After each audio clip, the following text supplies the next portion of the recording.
ꯄꯥꯎꯆꯦꯗ ꯌꯨꯝꯐꯝ ꯑꯣꯏꯕ ꯃꯔꯨꯑꯣꯏꯕ ꯄꯥꯎ ꯈꯔ ꯑꯞꯗꯦꯠ ꯇꯧꯖꯔꯤ ꯕꯦꯡ ꯍꯥꯡꯕꯒ ꯃꯔꯤ ꯂꯩꯅꯅ ꯀꯛꯆꯤꯡ ꯈꯨꯅꯧ ꯂꯝꯈꯥꯏꯗ ꯋꯥꯀꯠ ꯃꯤꯐꯝ ꯐꯝꯈ꯭ꯔꯦ ꯀꯛꯆꯤꯡ ꯈꯨꯅꯧꯗ ꯅꯧꯅ ꯍꯥꯡꯒꯗꯕ SBIꯒꯤ ꯑꯅꯧꯕ ꯕ꯭ꯔꯥꯟꯆꯀꯤ ꯃꯐꯝꯒꯤ ꯃꯇꯥꯡꯗ ꯄꯣꯂꯤꯇꯤꯛꯁ ꯌꯥꯎꯁꯤꯜꯂꯛꯄ ꯌꯥꯅꯤꯡꯗꯦ ꯕꯦꯡꯀꯤ ꯑꯣꯐꯤꯁꯤꯌꯦꯜꯁꯤꯡꯒꯤ ꯑꯄꯥꯝꯕ ꯃꯐꯝꯗ ꯕꯦꯡ ꯁꯥꯍꯟꯁꯤ ꯍꯥꯏꯅ ꯀꯛꯆꯤꯡ ꯈꯨꯅꯧꯒꯤ ꯃꯩꯔꯥ ꯄꯥꯏꯕꯤꯁꯤꯡꯅ ꯀꯛꯆꯤꯡ ꯈꯨꯅꯧ ꯂꯝꯈꯥꯏꯗ ꯋꯥꯀꯠ ꯃꯤꯐꯝ ꯐꯝꯗꯨꯅ ꯆꯪꯁꯤꯟꯈ꯭ꯔꯦ ꯀꯛꯆꯤꯡ ꯈꯨꯅꯧ ꯑꯄꯨꯟꯕ ꯃꯩꯔꯥ ꯄꯥꯏꯕꯤꯅ ꯁꯤꯟꯗꯨꯅ ꯆꯪꯁꯤꯟꯈꯤꯕ ꯈꯣꯡꯖꯪ ꯑꯗꯨꯒꯤ ꯃꯇꯥꯡꯗ ꯂꯨꯞ ꯑꯁꯤꯒꯤ ꯄ꯭ꯔꯦꯁꯤꯗꯦꯟꯠ KH ꯃꯦꯃꯅ ꯍꯥꯏ ꯀꯛꯆꯤꯡ ꯈꯨꯅꯧꯗ ꯕꯦꯡ ꯑꯃ ꯊꯝꯕꯤꯌꯨ ꯍꯥꯏꯕꯁꯤ ꯀꯛꯆꯤꯡ ꯈꯨꯅꯧ ꯑꯃꯗꯤ ꯃꯁꯤꯒꯤ ꯑꯀꯣꯏꯕꯗ ꯂꯩꯕ ꯈꯨꯜꯁꯤꯡꯒꯤ ꯃꯤꯌꯥꯝꯒꯤ ꯑꯄꯥꯝꯕꯅꯤ ꯃꯁꯤꯒꯤ ꯃꯇꯨꯡ ꯏꯟꯅ ꯂꯩꯉꯥꯛ ꯑꯁꯤꯅ ꯀꯛꯆꯤꯡ ꯈꯨꯅꯧꯗ SBIꯒꯤ ꯕ꯭ꯔꯥꯟꯆ ꯑꯃ ꯍꯥꯡꯂꯒꯅꯤ ꯍꯥꯏꯅ ꯇꯦꯟꯗꯔ ꯐꯥꯎꯕ ꯊꯣꯛꯈ꯭ꯔꯦ ꯑꯗꯨꯕꯨ ꯇꯦꯟꯗꯔ ꯊꯣꯛꯂꯕ ꯃꯇꯨꯡꯗ ꯍꯧꯖꯤꯛ ꯕꯦꯡ ꯑꯣꯏꯒꯗꯧꯔꯤꯕ ꯃꯐꯝꯒꯤ ꯃꯇꯥꯡꯗ ꯆꯌꯦꯠꯅꯕ ꯑꯃ ꯊꯣꯔꯛꯄ ꯑꯁꯤ ꯌꯥꯅꯤꯡꯗꯦ ꯃꯁꯤ ꯃꯔꯨꯑꯣꯏꯅ ꯄꯣꯂꯤꯇꯤꯛꯁꯀꯤ ꯈꯨꯠ ꯌꯥꯎꯔꯛꯄꯗꯒꯤ ꯍꯥꯏꯔꯤꯕ ꯆꯌꯦꯠꯅꯕ ꯑꯁꯤ ꯊꯣꯔꯛꯄꯅꯤ ꯍꯥꯏꯅ ꯃꯩꯔꯥ ꯄꯥꯏꯕꯤꯁꯤꯡꯅ ꯂꯧꯏ ꯂꯣꯏꯅꯅ ꯑꯁꯤꯒꯨꯝꯕ ꯆꯌꯦꯠꯅꯕ ꯑꯁꯤ ꯃꯔꯝ ꯑꯣꯏꯔꯒ ꯀꯛꯆꯤꯡ ꯈꯨꯅꯧꯗ ꯍꯥꯡꯒꯅꯤ ꯍꯥꯏꯅ ꯇꯧꯔꯤꯕ ꯕꯦꯡ ꯑꯁꯤ ꯂꯦꯞꯈꯤꯕ ꯌꯥꯕꯒꯤ ꯐꯤꯚꯝꯗ ꯂꯩꯔꯦ ꯃꯔꯝ ꯑꯁꯤꯅ ꯍꯥꯏꯔꯤꯕ ꯕꯦꯡ ꯍꯥꯡꯕ ꯑꯁꯤꯒꯤ ꯃꯇꯥꯡꯗ ꯂꯩꯔꯤꯕ ꯆꯌꯦꯠꯅꯕ ꯑꯁꯤ ꯈꯨꯗꯛꯇ ꯂꯦꯞꯄꯤꯌꯨ ꯃꯗꯨꯒꯤ ꯃꯍꯨꯠ ꯕꯦꯡꯀꯤ ꯑꯣꯐꯤꯁꯤꯌꯦꯜꯁꯤꯡꯅ ꯄꯥꯝꯂꯤꯕ ꯀꯛꯆꯤꯡ ꯈꯨꯅꯧ ꯃ꯭ꯌꯨꯅꯤꯁꯤꯄꯥꯜ ꯀꯥꯎꯟꯁꯤꯜꯅ ꯀꯣꯟꯕ ꯑꯦꯔꯤꯌꯥꯗ ꯂꯩꯕ ꯃꯐꯝ ꯑꯃꯗ ꯍꯦꯛꯇ ꯕꯦꯡ ꯑꯁꯤ ꯍꯥꯡꯕꯗ ꯃꯥꯏꯀꯩ ꯑꯁꯣꯝꯒꯤ ꯂꯩꯔꯤꯕ ꯃꯤꯄꯨꯝ ꯈꯨꯗꯤꯡꯃꯛꯅ ꯁꯧꯒꯠꯃꯤꯟꯅꯁꯤ ꯍꯥꯏꯈꯤ ꯉꯁꯤꯒꯤ ꯋꯥꯀꯠ ꯃꯤꯐꯝ ꯑꯗꯨꯗ ꯕꯦꯡ ꯁꯥꯕꯗ ꯑꯌꯦꯠꯄ ꯄꯤꯕ ꯑꯃꯗꯤ ꯄꯣꯂꯤꯇꯤꯛꯁ ꯆꯪꯂꯛꯄꯒꯤ ꯃꯥꯌꯣꯛꯇ ꯈꯣꯜꯂꯥꯎ ꯀꯌꯥꯁꯨ ꯂꯥꯎꯈꯤ ꯍꯥꯏꯔꯤ ꯃꯈꯥ ꯇꯥꯔꯛꯄ ꯄꯥꯎꯗ ꯃꯁꯥꯒꯤ ꯃꯌꯨꯝ ꯃꯩ ꯆꯥꯛꯈ꯭ꯔꯕ ꯅꯤꯉꯣꯝꯕꯝ ꯂꯥꯟꯗꯥꯟꯗ LMGꯅ ꯁꯦꯜꯒꯤ ꯇꯦꯡꯕꯥꯡ ꯄꯤꯈ꯭ꯔꯦ ꯂꯥꯏꯛ ꯃꯥꯏꯟꯗꯦꯠ ꯒ꯭ꯔꯨꯞ LMG ꯃꯅꯤꯄꯨꯔꯅ ꯑꯋꯥꯕ ꯇꯥꯔꯕ ꯏꯃꯨꯡ ꯀꯌꯥꯗ ꯃꯤꯅꯨꯡꯁꯤ ꯇꯦꯡꯕꯥꯡ ꯂꯦꯞꯇꯅ ꯄꯤꯔꯛꯄꯒꯤ ꯁꯔꯨꯛ ꯑꯃ ꯑꯣꯏꯅ ꯈꯣꯡꯃꯟ ꯑꯣꯀ꯭ꯔꯝ ꯆꯨꯇꯦꯛꯇ ꯃꯦꯂꯥ ꯂꯝꯄꯥꯛꯇ ꯂꯩꯕ ꯅꯤꯉꯣꯝꯕꯝ ꯂꯥꯟꯗꯥꯟꯁꯤꯡ ꯑꯄꯣꯛꯄ ꯂꯩꯈꯤꯗ꯭ꯔꯕ ꯃꯣꯃꯣꯟ ꯁꯤꯡꯍꯥꯒꯤ ꯌꯨꯝ ꯉꯔꯥꯡ ꯅꯣꯡꯉꯥꯜꯂꯝꯗꯥꯏ ꯄꯨꯡ 2:30 ꯇꯥꯕꯗ ꯏꯂꯦꯛꯇ꯭ꯔꯤꯛ ꯁꯣꯔꯠ ꯁꯥꯔꯀ꯭ꯌꯨꯠꯇꯒꯤ ꯍꯧꯔꯛꯄ ꯃꯩꯅ ꯂꯩꯅꯔꯤꯕ ꯌꯨꯝ ꯃꯩ ꯇꯨꯝꯅ ꯆꯥꯛꯈ꯭ꯔꯦ ꯍꯥꯏꯕꯒꯤ ꯄꯥꯎ ꯁꯣꯁꯤꯌꯦꯜ ꯃꯤꯗꯤꯌꯥꯗ ꯎꯕꯗꯒꯤ ꯈꯨꯗꯛꯇ ꯆꯠꯇꯨꯅ LMG ꯃꯅꯤꯄꯨꯔ ꯖꯦꯅꯦꯔꯦꯜ ꯐꯟꯗꯒꯤ ꯂꯨꯄꯥ 10,000ꯒꯤ ꯇꯦꯡꯕꯥꯡ ꯄꯤꯈ꯭ꯔꯦ ꯍꯥꯏꯔꯤ ꯉꯁꯤꯒꯤ ꯇꯦꯡꯕꯥꯡ ꯈꯣꯡꯆꯠ ꯑꯗꯨꯗ ꯖꯣꯏꯟꯠ ꯁꯦꯀ꯭ꯔꯦꯇꯔꯤ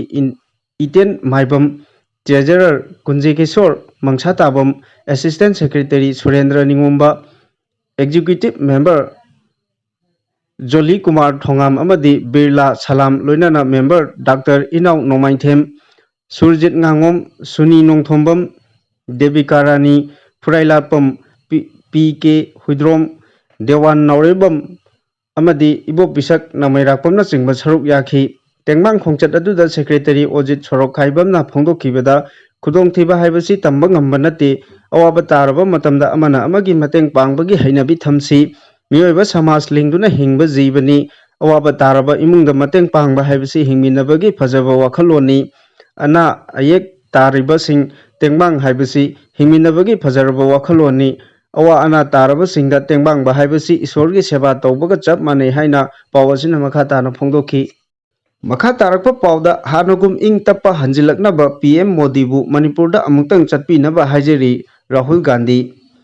ꯏꯟꯗꯤꯌꯥꯅ ꯃꯅꯤꯡ ꯃꯈꯥ ꯇꯝꯂꯛꯄ ꯆꯍꯤ 64 ꯐꯥꯔꯛꯄꯒꯤ ꯍꯔꯥꯎ ꯇꯌꯥꯝꯕ ꯉꯔꯥꯡ ꯑꯥꯒꯁꯠ 15ꯗ ꯂꯩꯕꯥꯛ ꯁꯤꯟꯕ ꯊꯨꯡꯅ ꯄꯥꯡꯊꯣꯛꯅꯈꯤ ꯅꯨꯃꯤꯠ ꯑꯁꯤꯗ ꯗꯦꯜꯂꯤꯗ ꯂꯩꯕ ꯃꯅꯤꯄꯨꯔꯤ ꯃꯆꯥꯁꯤꯡꯒ ꯂꯣꯏꯅꯅ ꯀꯪꯒ꯭ꯔꯦꯁꯀꯤ ꯂꯨꯆꯤꯡꯕ ꯔꯥꯍꯨꯜ ꯒꯥꯟꯙꯤꯅ ꯍꯛꯊꯦꯡꯅꯅ ꯎꯅꯈ꯭ꯔꯦ ꯎꯅꯕ ꯑꯗꯨꯗ ꯔꯥꯍꯨꯜ ꯒꯥꯟꯙꯤꯒꯤ ꯃꯐꯝꯗ ꯃꯤꯑꯣꯏꯁꯤꯡ ꯑꯗꯨꯅ ꯊꯦꯡꯅꯈꯤꯕ ꯑꯋꯥꯕ ꯋꯥꯔꯤ ꯀꯌꯥ ꯄꯥꯎꯗꯝꯈꯤ ꯔꯥꯍꯨꯜ ꯒꯥꯟꯙꯤꯅ ꯁꯣꯁꯤꯌꯦꯜ ꯃꯤꯗꯤꯌꯥ ꯄꯣꯁꯠ ꯑꯃ ꯑꯣꯏꯔꯤꯕ ꯃꯥꯏꯀ꯭ꯔꯣ ꯁ꯭ꯂꯤꯞꯄꯤꯡ ꯁꯥꯏꯠ Xꯇ ꯊꯥꯒꯠꯂꯛꯄ ꯋꯥꯔꯣꯜ ꯑꯃꯗ ꯔꯥꯍꯨꯜ ꯒꯥꯟꯙꯤꯅ ꯗꯦꯜꯂꯤꯗ ꯂꯩꯔꯤꯕ ꯃꯅꯤꯄꯨꯔꯤꯁꯤꯡꯒ ꯎꯅꯕ ꯑꯗꯨꯗ ꯑꯋꯥꯕꯅ ꯊꯜꯂꯕ ꯅꯛꯅꯕ ꯀꯌꯥ ꯀꯥꯏꯅꯈꯤꯕ ꯑꯃꯗꯤ ꯋꯥꯈꯜ ꯑꯃꯗꯤ ꯍꯛꯆꯥꯡꯒꯤ ꯑꯋꯥꯕ ꯀꯌꯥ ꯃꯅꯤꯄꯨꯔ ꯄ꯭ꯔꯖꯥꯁꯤꯡꯅ ꯍꯧꯖꯤꯛꯁꯨ ꯃꯥꯌꯣꯛꯅꯗꯨꯅ ꯂꯩꯔꯤ ꯑꯩꯈꯣꯏꯅ ꯉꯁꯤ ꯏꯟꯗꯤꯌꯥꯒꯤ ꯃꯅꯤꯡ ꯃꯈꯥ ꯇꯝꯂꯛꯄꯒꯤ ꯆꯍꯤ 64 ꯁꯨꯔꯛꯄꯒꯤ ꯊꯧꯔꯝ ꯄꯥꯡꯊꯣꯛꯂꯤ ꯍꯥꯏꯔꯤꯕ ꯅꯨꯃꯤꯠ ꯑꯁꯤꯗꯒꯤ ꯍꯧꯅ ꯑꯩꯈꯣꯏ ꯈꯨꯗꯤꯡꯃꯛꯅ ꯃꯅꯤꯄꯨꯔꯤ ꯃꯤꯌꯥꯝꯒꯤ ꯃꯔꯥꯏꯕꯛ ꯀꯔꯣꯝꯗ ꯊꯣꯛꯀꯗꯒꯦ ꯍꯥꯏꯕꯗꯨ ꯂꯦꯞꯐꯝ ꯊꯣꯛꯏ ꯃꯅꯤꯄꯨꯔꯗ ꯍꯥꯟꯅꯒꯨꯝ ꯏꯪ ꯇꯞꯄ ꯍꯥꯠꯅ ꯁꯨꯅꯕ ꯂꯩꯇꯕ ꯐꯤꯚꯝ ꯑꯃꯗ ꯍꯜꯂꯛꯅꯕ ꯑꯩꯍꯥꯛꯅ ꯄ꯭ꯔꯥꯏꯝ ꯃꯤꯅꯤꯁꯇꯔ ꯅꯔꯦꯟꯗ꯭ꯔ ꯃꯣꯗꯤꯕꯨ ꯃꯅꯤꯄꯨꯔ ꯁ꯭ꯇꯦꯠ ꯑꯁꯤꯗ ꯑꯃꯨꯛꯇꯪ ꯆꯠꯄꯤꯅꯕ ꯍꯥꯏꯖꯔꯤ ꯃꯁꯤꯗ ꯁꯦꯟꯇꯔ ꯑꯃꯗꯤ ꯁ꯭ꯇꯦꯠ ꯑꯅꯤꯅ ꯄꯨꯟꯅ ꯊꯕꯛ ꯇꯧꯃꯤꯟꯅꯗꯨꯅ ꯃꯅꯤꯄꯨꯔꯗ ꯏꯪ ꯇꯞꯄ ꯄꯨꯔꯛꯄ ꯉꯝꯒꯅꯤ ꯍꯥꯏꯅ ꯐꯣꯡꯗꯣꯛꯈꯤ ꯍꯥꯏꯔꯤ ꯃꯈꯥ ꯇꯥꯔꯛꯄ ꯄꯥꯎꯗ ꯂꯟ ꯁꯅꯥ ꯆꯅꯨꯕꯨ ꯑꯦꯋꯥꯔꯗ ꯄꯤꯅꯕ ꯈꯜꯂꯛꯂꯦ ꯏꯝꯐꯥꯜꯒꯤ ꯀꯣꯡꯕ ꯁꯧꯗꯣꯡꯄꯨꯡꯗ ꯂꯩꯕ ꯑꯟꯖꯤ ꯀꯜꯆꯔꯦꯜ ꯑꯦꯀꯥꯗꯃꯤꯒꯤ ꯁꯩꯁꯛꯄꯤ ꯊꯣꯛꯆꯣꯝ ꯂꯟꯁꯅꯥ north east zone cultural centre NEZCCꯅ ꯀꯨꯝꯖꯥ 2022-23ꯒꯤ ꯑꯣꯏꯅ ꯌꯪ ꯇꯦꯂꯦꯟꯠ ꯑꯥꯔꯇꯤꯁꯠ ꯑꯦꯋꯥꯔꯗ ꯄꯤꯅꯕ ꯈꯜꯂꯛꯂꯦ ꯊꯣꯛꯆꯣꯝ ꯂꯟꯁꯅꯥ ꯑꯁꯤ ꯊꯣꯛꯆꯣꯝ Thodangba Meitei amasung Thokchom Ongbi Mani Leimagi Machanupini Thokchom Lansana ing kumja lising ani tara tarukta China gi konung Beijing da pangthokiba ABU Radio Song Festival India ki bahut sinduna isai saki mahangna honajariba hiram asida pungning thogatpa oina NEZCC na award asi pirakpada Anji Cultural Academy na harau nungaiba phongdokchari haina Anji Cultural Academy gi President N Ibobina Priesta Thadorokpa Chirol amana hairi Makha tarakpa pauda RIMS ki OBC Girls Hostel da mai chakre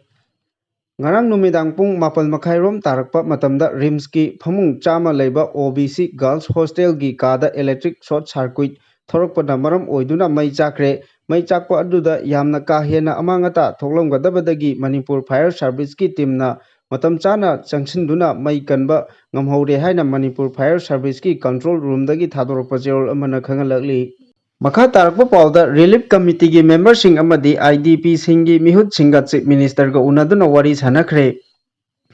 Mamang chahi lisingani kulumdoi gi me ahumdagi hauna Manipur da thokleba kanglop ani gi lan asina maram oiduna mayum makai mai tumna thadok pikhrabagi hojik tongan ba mafam singda hangliba relief camp singda changjafam loduna lairiba internet displaced person sing IDP singi mihut singa Relief Committee ki member singa loinana ngasi Chief Minister Nongthombam Birenga Secretariat ta phamina duna wari sanakre wari sanaba aduda hojik relief camp ta lairiba internet displaced person singna thengnariba awaba khudongchadaba sing kokhannaba mathok taba polam sing phanghanaba amadi tung koiba solution ama puraktuna nongna khunda laita hanba yanaba gi matangda wari sanaduna khanakhe hairi makha tarakpa yamna nungaitaba pau amada Independence Day yauba chatkhibi chahi nauribi mahairoi ani asiba hachang oina phangkhre tha asigi tara mangada school da pangthokpa Independence Day program yaururaga mayumda halakpagi lambidagi thiba khangdana lairakhibi chahi nauribi mahairoi ani asiba hachang oina phangkhre thawdo asi ngarang Assam gi Hailakandi da thokibani asiba hachang oina phangkhraba mahairoi ani adu Hailakandi gi town dagi kilometer humudra rom chatlaga leiba Halo Chandra Tribal School gi mahairoi singni laikhidraba mahairoi ani adu Mamchera village dagi Asian Mengum Majudar amasung Jursira Begum Laskar kawi makoi ani class 7 amadi 8 tamlebi mahairoi singni makoi ani gi hakchang ngarang lambi gi nakalda tahduna leiramba khunja singna thengnabadagi khudakta Jamira Police Outpost ta pau piki police na makoi ani gi hakchang adu lokhatpaga loinana Kati Sera Primary Health Center da pukhatki adubu doctor na asiba hakchang oina purakle haina khangalaki asiba hakchang ani adu SK Roy Civil Hospital postmortem taunabagi damak thamkhre hojik phawbagi oina matau karamna siramlibano haiba khangba ngamdri misi adugi matangda police na thijinbagi thabak chathaba hokre su hairi makha tarakpa atopa pau amada wangu nauda khong maichakpi hills dagi security na khulai kya phagatkhre ngasi ayuk pung 5 minute 15 dagi mapal taba phawba Bishnupur district ki manung chanba wangu nauda khong maichakpi hills ki akoiba mafam singda Bishnupur district ki commando amadi ani suba Maratha regiment ki apunba kangbu amana operation chathabada khulai paiba singna lochinduna thamlamba khulai kaya phagapa ngamle hairi operation aduda phagalaba khulai sing adudi 9mm CMG carbine ama MT magazine ama 9mm pistol ama magazine ama kapa yariba maru mapal country made pistol ama 36 hand grenade ani 2-inch mortar SE bomb ama 2-inch mortar ILL bomb ama AK-47 live round taramathoi SLR live round tara phagatki hairi phagalaba polam sing mari lenaba police station da sinakre hairi makha tarakpa pauda editorial column dagi machangoiba paw ama lokhatchari Manipur thugaina bo honaba miyoi sing legang na masak khanglaga karigi tuminna leiribano mamang chahi lisingani kulumdogi me ahumdagi Churachandpur epicenter oiduna Manipur thugaina bo horakiba lan asi ngasi phawba Bharat lengak amadi Manipur lengak anina losinba ngamdana leiriba asi angakpa ama oiri Manipur gi Chief Minister N Birena Manipur da thokliba lan asigi Manipur thugaina bo honaba kangbuga Manipur kanna bo honaba anigi marakta songnaba lanni haina kayarak hanna lebak miyamda haikhiba leire adubu lakliba wafamdi Manipur thugaina bo honaba miyoi sing masak khangna karigi damakta Manipur lengangna makoibu lebak thugaina bo honaba gi damakta ain gi oiba